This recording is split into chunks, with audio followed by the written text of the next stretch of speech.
the Iranian Shahed drone. The Shahed, meaning witness or observer in Persian, is a series of unmanned combat aerial vehicles, UCAVs, developed by Iran's military industry. The Shahed drone was first unveiled in 2014 and has since become a crucial part of Iran's military arsenal. Its development marked a significant milestone in Iran's drone technology, showcasing the country's capabilities in designing and manufacturing advanced military hardware. The Shahed drone boasts a range of impressive features, including real-time video transmission, autonomous flight, and precision-guided munitions.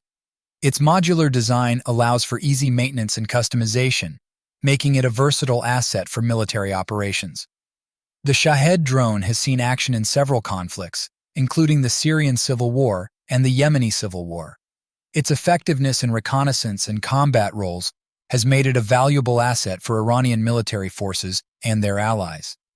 In conclusion, the Iranian Shahed drone represents a significant achievement in military technology, demonstrating Iran's capabilities in designing and manufacturing advanced unmanned aerial vehicles.